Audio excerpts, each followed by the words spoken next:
বলছি আর 2 গ্লাস দাও তো, দাদা আর 2 গ্লাস দাও। এই গাছের রসটা ধারে রাখবে, আমাদের বন্ধু বান্ধব আসলে তখন দেখা গেল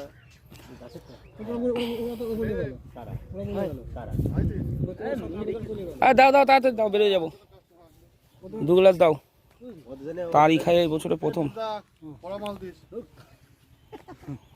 ভালো ভালো কড়া আছে। আমাদের বাংলা খাওয়া করা তো খাওয়া বড় হয় মজা তো এইটাই। হ্যালো দা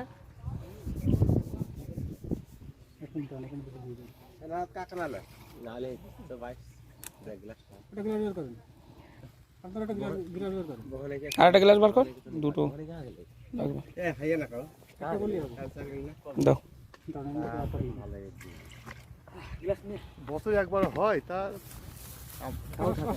এই শীত তো পড়লোই না এবার, শীত নেই গ্রামের লোক পুরো একদম।